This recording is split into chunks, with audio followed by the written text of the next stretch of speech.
Voz de Jujuy. Mucho que ver con vos. A continuación, Sobremesa.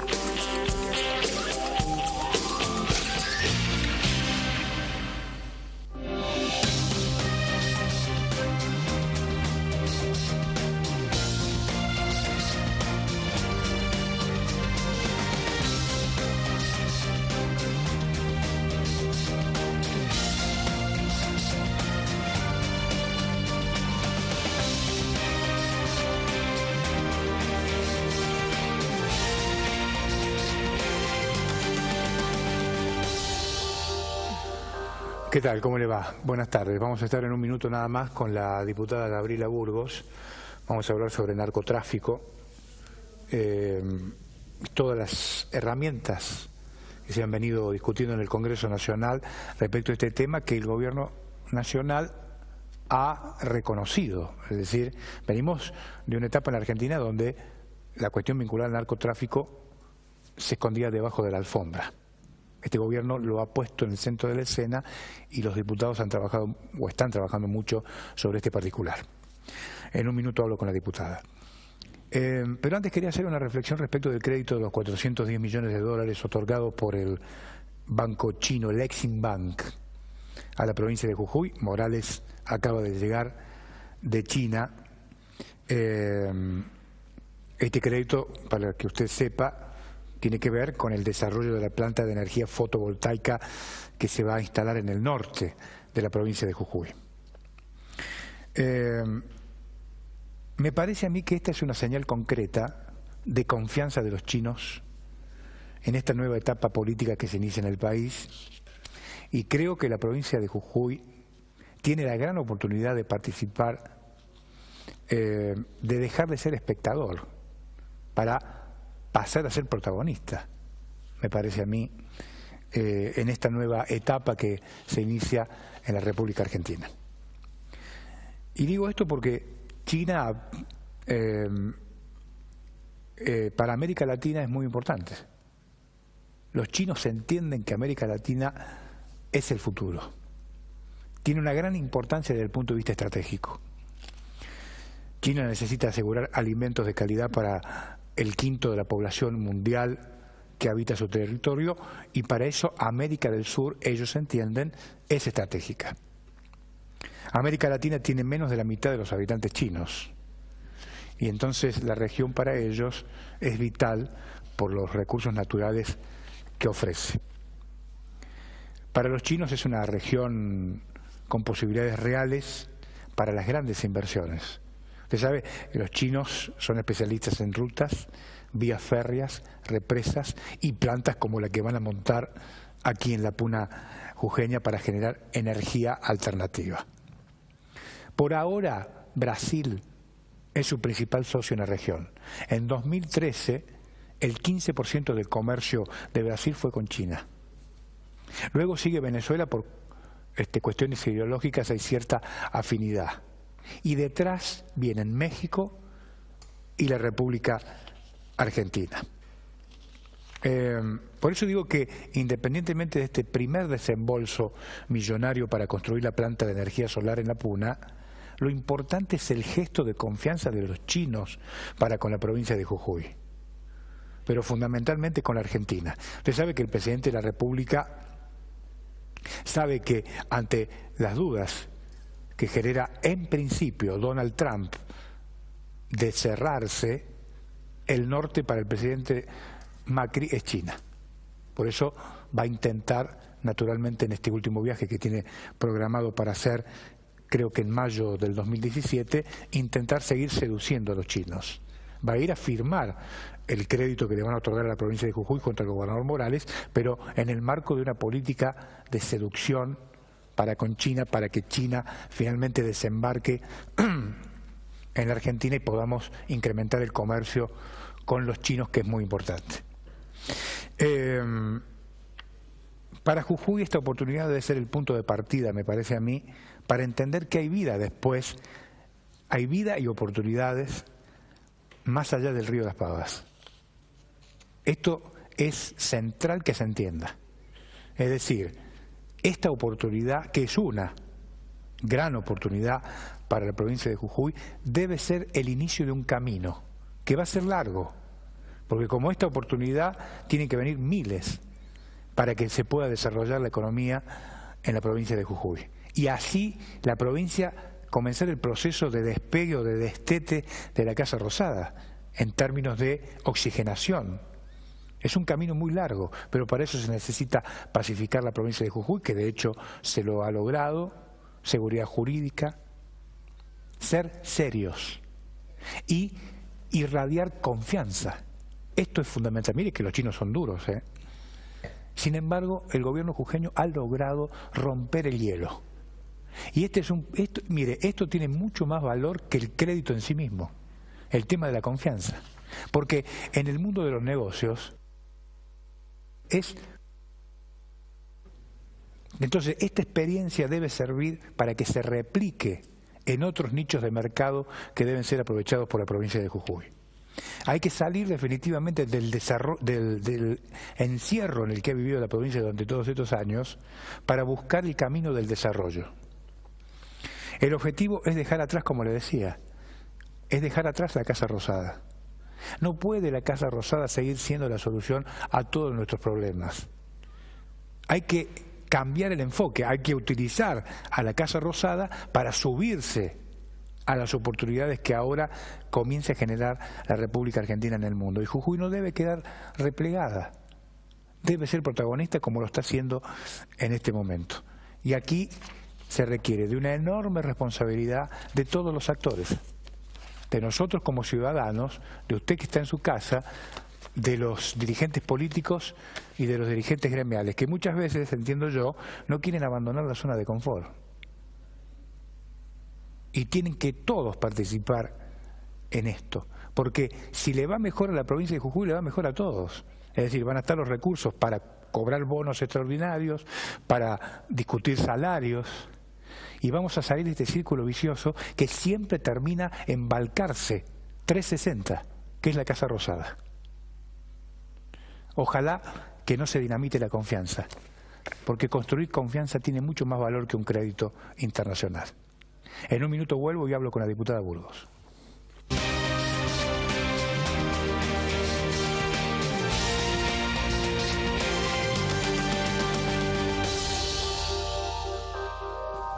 Gracias, señor director. La diputada Gabriela Burgos con nosotros. ¿Cómo le va, diputada? Gracias por estar acá, muy amable. No, muchas gracias a vos. Buenas tardes. Bueno, en estos últimos días o semanas usted se ha venido ocupando de los temas vinculados al narcotráfico. De hecho, ayer expuso en esta suerte de jornada de discusión, de debate sobre narcotráfico y narcomenudeo, ¿verdad? Allí estuvo usted exponiendo sobre estos temas. ¿Cómo lo está viendo el tema? ¿La Argentina va bien, encarando bien la lucha contra el narcotráfico? A ver, en primer lugar se reconoció que tenemos un problema. Sí. Un problema que tenemos que hacer un parate y mirar hacia atrás también todo lo que no se hizo. Y de cierta manera generó un campo permeable para que nos encontremos en la situación en la que hoy nos encontramos. El tema del narcotráfico, te podría decir que hace más de 20 años venimos hablando, en la década del 90 ya se hablaba del tema del narcotráfico. ¿Y qué hicimos como Estado? Nada. En las últimas décadas, en los últimos 12 años no se hizo absolutamente nada. Y creo que los hechos que han sido reconocidos o que han salido a la publicidad han demostrado esa situación. El tema del triple crimen que se produjo hace unos años atrás, el tema de la efedrina, que estamos hablando de precursores químicos, y nuestra legislación estaba huérfana respecto a ese tema. Por eso es que impulsamos la ley para sancionar y para que esté tipificada la figura de los precursores químicos. Los precursores químicos son utilizados para la utilización de un montón de productos, o sea que naturalmente por sí no son ilícitos la aportación, pero esos mezclados con otras sustancias y la comercialización en forma masiva es lo que hoy llamamos la producción constante, diaria, permanente de las drogas de diseño. Y lamentablemente en este último tiempo hemos recibido mucha información, muchas noticias sobre fiestas, sobre distintas actividades, sobre todo que están vinculadas a menores que caen en esta situación. Desde el Congreso se empezaron a impulsar leyes.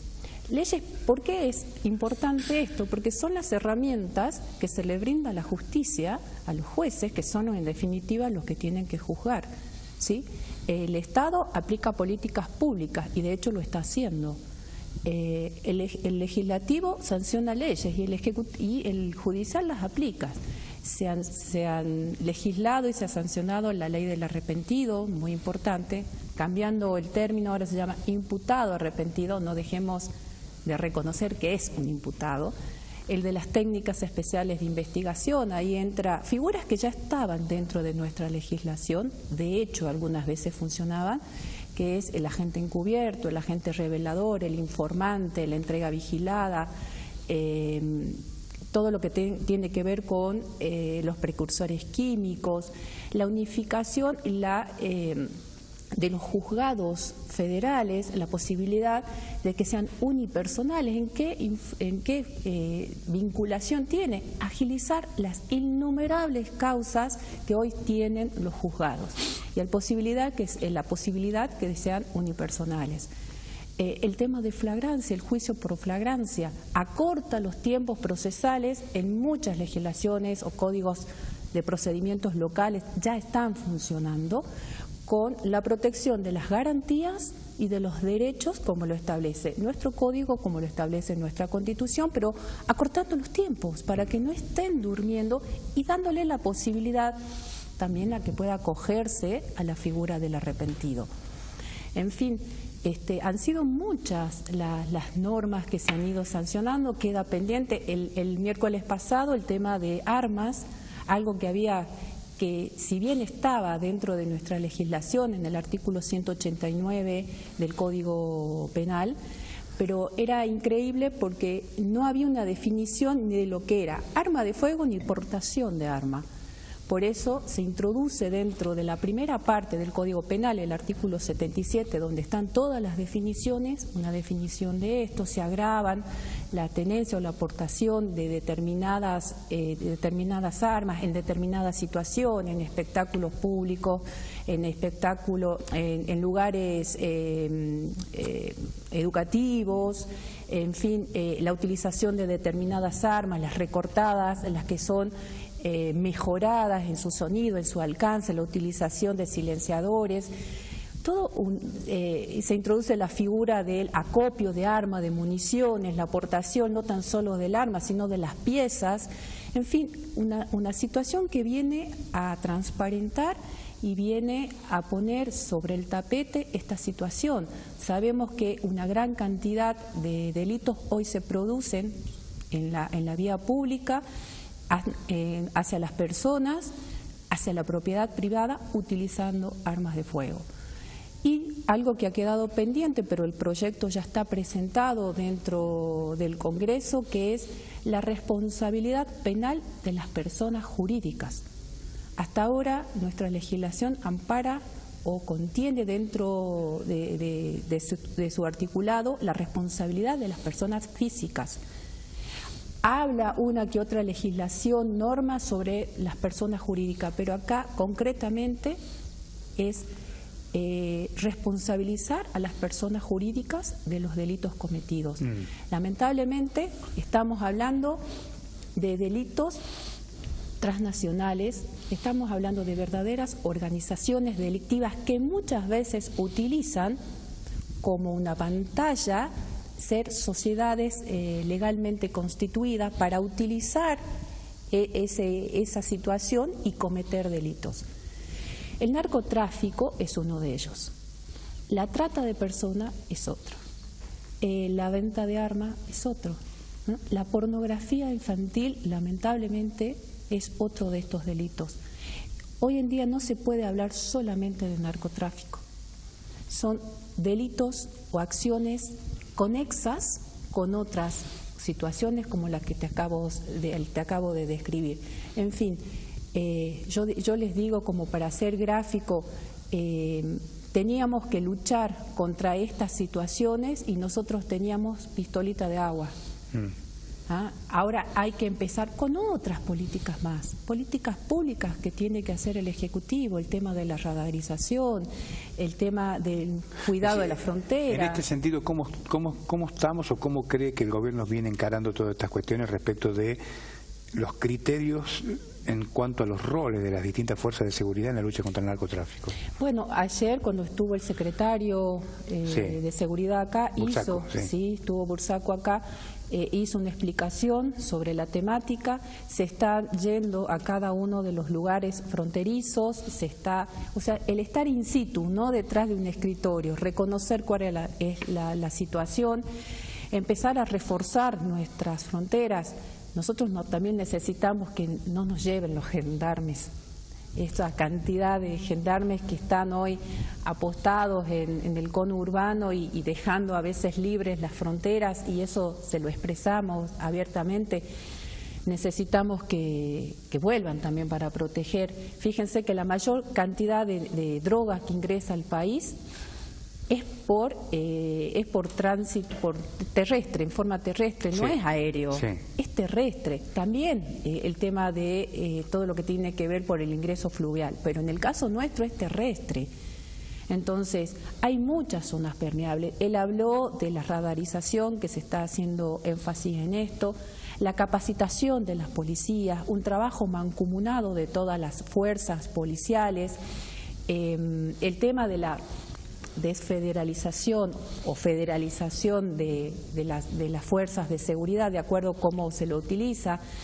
Jujuy ya sancionó una ley, hay que ponerla en práctica, pero él nos dijo concretamente en el día de ayer que no nos apuremos, que veamos, porque hubo provincias y hay provincias que pusieron en funcionamiento esto y no preveyeron muchas situaciones, y lamentablemente le está resultando muy difícil poner en funcionamiento esto, porque no han previsto algunas situaciones. Salta es una de las provincias que fue adecuando todo esto y es un resultado positivo. Entonces, aquellas provincias o ciudades donde se lo aplica y ha sido positivo, hay que mirar hacia ese lugar. ¿Usted cree, comparte el criterio de algunos especialistas que hablan de que estamos en la antesala del narcoestado? A ver, ayer justamente la socióloga Laura Charren estuvo también en la jornada. Ella fue la que lo dijo. Sí, ella habló sobre ese tema. Era interesante la postura de ella porque estaba el Ejecutivo, el Legislativo, estuvimos con el doctor Fernando Soto, que es del Ministerio de Seguridad, con quien trabajamos permanentemente porque es el nexo con el Legislativo. Estuvo el doctor Lelo también para ver, comparar las situaciones en la nación y en la provincia. Y la licenciada Charren dando un aspecto, pero desde el punto de vista social. Y ella hizo mención expresamente a esta situación. Ella dijo que si nosotros aceptábamos que estábamos en un narcoestado, no hubiese pasado lo que ha pasado. El resultado de las elecciones del año pasado no se hubiesen dado, la situación de cambio que se produjo en la provincia de Jujuy tampoco se hubiese dado. Por eso lo veo como algo positivo lo que pasó o sucedió el año pasado. Obviamente, de continuar en esa situación, seguramente en unos años nos hubiésemos convertido en un narcoestado. Porque creo, y no es para generar miedo, porque el miedo paraliza. Hay que reconocer la situación para utilizar las armas necesarias y útiles para pelear o ir adelante contra este flagelo. Está muy bien. La llevo a otro tema que también se discutió esta semana en el Senado, que tiene que ver con la ley de protección a las víctimas del delito. Sí, así es. ¿Verdad? ¿Cuál es su opinión respecto de esto? Bueno, se estuvo trabajando mucho sobre este tema. Algunos dicen, bueno, fue después de la marcha. No, fue antes de la marcha. El proyecto ya lo teníamos nosotros, ya estábamos trabajando sobre este proyecto. El proyecto que salió es diferente al que ingresó, Sí, tuvimos el aporte de numerosas organizaciones de víctimas que estuvieron presentes en las audiencias que hicimos, en donde nos aportaron sugerencias y cambios que se efectuaron dentro del mismo proyecto. En fin, es un mega régimen con la anuencia del Ministerio de Justicia. ¿Y por qué digo con la anuencia del Ministerio de Justicia? Porque si no sancionamos leyes que después no vamos a poder aplicar. Entonces, claro, algo fundamental era que el Ministerio de Justicia esté de acuerdo con esto y diga, bueno, sí, lo vamos a poder llevar adelante en la aplicación. Define a la víctima, cosa que no la teníamos definida, le da una protección a las mismas, se enumera los derechos que tienen las víctimas, pero no son una enumeración taxativa, sino enunciativa, dando la posibilidad que se incorporen más derechos, porque de hecho algunas legislaciones locales ya tienen normas protectoras de las víctimas. Se visibiliza a la víctima, porque la víctima estuvo durante mucho tiempo silenciada. Tenía que bregar por buscar, luego de enterrar, ¿no?, o de ir a buscar a un familiar a la morgue, tenía que salir a ver con qué abogado podía contar, empezar a contar a cada una de esas personas lo que le había pasado, claro, revictimización. En fin, a recibir tratos indignos, a veces de las mismas autoridades jurídicas, cuando los hacían ir para prestar declaración o para ser testigos que tenían que contar las situaciones, recibir un trato totalmente indigno. Se crea, entonces todo eso está amparado en esta ley. Se crea la figura del director ejecutivo, este director ejecutivo con la apertura de centros de asistencia a la víctima, reforzando aquellas localidades que ya tienen, Mendoza es una localidad que ya tiene, Jujuy no tiene, reforzando y trabajando en coordinación con aquellas que ya tienen los centros de asistencia y apuntando a aquellas provincias, por ejemplo, que no los tienen. Después un equipo interdisciplinario formado justamente por especialistas que en la materia, con la posibilidad de que las mismas organizaciones de víctimas también integren, que van a aportar información a este director ejecutivo, las firmas de protocolo, qué normas se pueden llegar a aplicar, en fin, lo que aportan las actividades o la gestión que se puede llevar adelante, y es muy importante que las víctimas o las organizaciones de víctimas estén presentes. En fin, yo creo que de esta manera lo que se está dando es una respuesta, no es responder a todo, no se puede responder a todo, estamos empezando. Susceptible de ser modificable, las leyes son susceptibles de ser modificadas, pero esto fue una construcción y creo que se quedó plasmado, reflejado esa construcción en el momento de votar, que recibió casi el apoyo unánime. ¿Cómo está viendo la situación del país en general, teniendo en cuenta que a esta hora hay una marcha importante de la CGT, las organizaciones sociales? ¿Cómo lo ven ustedes desde el Congreso al tema económico fundamentalmente, la cuestión de la inflación? A ver, es una situación compleja lo que está sucediendo. Yo creo que visibilizar o transparentar varias situaciones, varias realidades, como fue primeramente reconocer el índice de pobreza. Yo digo, pasamos de ser mejor que Alemania, el año pasado éramos mejor que Alemania. Claro. Para Aníbal Fernández, sí. Claro, estábamos en ese rating. Y ahora tener el 32% de pobreza. El tema de la inflación, sí.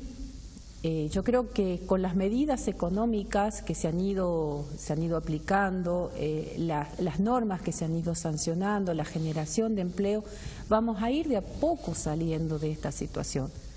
Recién vamos a cumplir un año. La gente dice, bueno, en un año tendrán que haber solucionado. Sí, se solucionaron muchas cosas. El tema de los hold-down fue una situación que creo que la gente se olvida lo que significó esa posibilidad de arreglo. ¿Usted cree que la gente no tiene magnitud, no toma conciencia de dónde venimos realmente? ¿Ha tomado conciencia la gente de esto o no? Yo creo que... ¿O la estamos subestimando a la gente? No, yo a la gente no hay que subestimarla. Me parece que son los que marcan el termómetro de cuál es la situación. Lo que pasa que venimos de una situación de respuesta cortoplacistas, de respuestas, de solucionar cosas inmediatamente sin prever a mediano y a largo plazo, sin generar verdaderas fuentes de trabajo, de capacitar a la gente. Eso está relacionado también con el nivel educativo.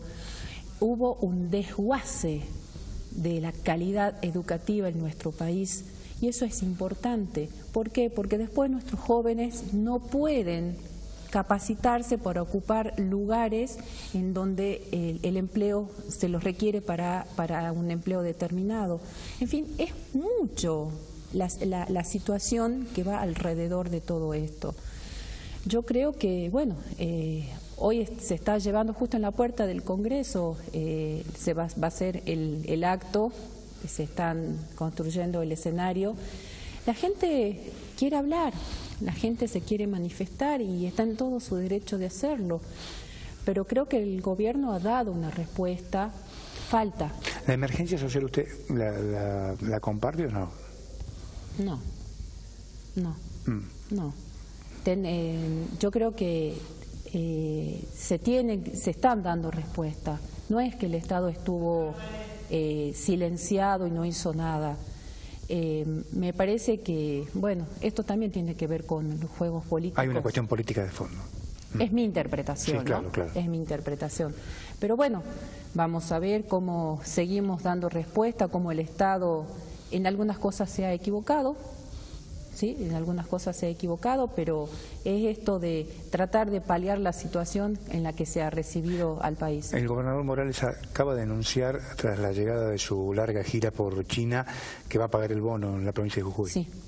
Sí, lo va a pagar. ¿Usted tiene idea, digo, de dónde van a gestionar los fondos? No ha trascendido nada sobre el tema. Hoy lo vi en el acto de la autonomía de la provincia de Jujuy, lo vi 2 minutos, lo saludé y no tuve oportunidad de sentarme a hablar con el gobernador. Está muy bien. Pero seguro que si él expresó que esto va a ser así, lo va a solucionar. Quiero aclarar una cosa, no es que no reconozco la situación que vive el país. Creo que se están dando respuestas.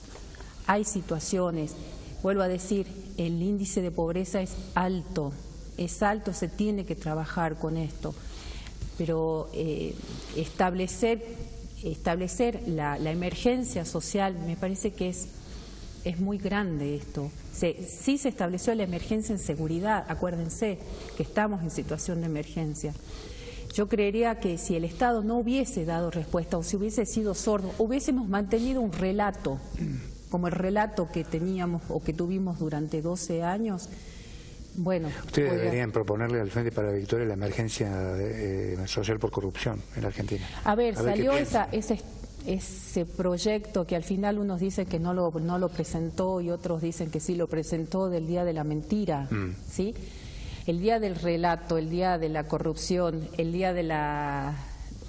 tenemos infinidades de cosas que zanjaron y que estuvieron presentes en estos 12 años.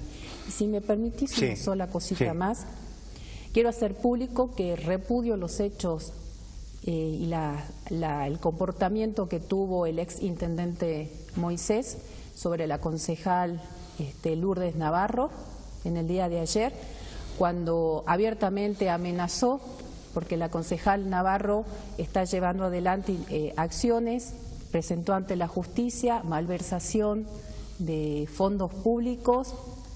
Durante la gestión de Moisés. Durante la gestión del exintendente Moisés, y él hizo una amenaza pública de quien está impulsando, ya van a ver lo que les pasa.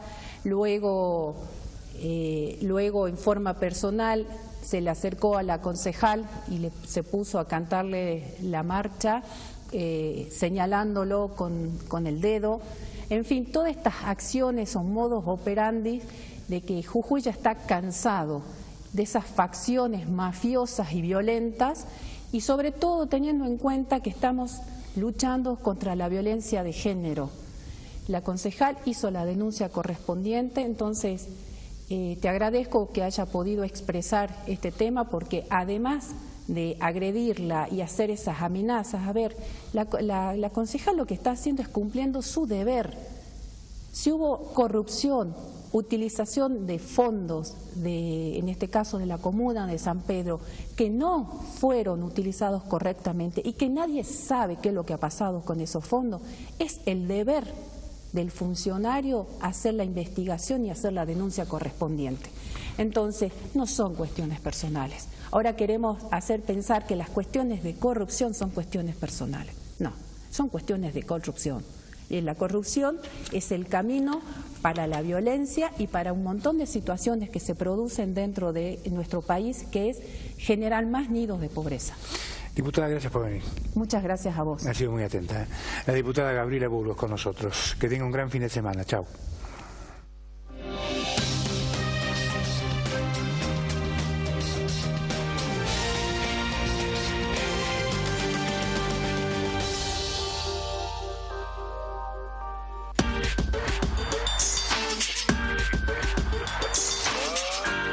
Canal 2 de Jujuy.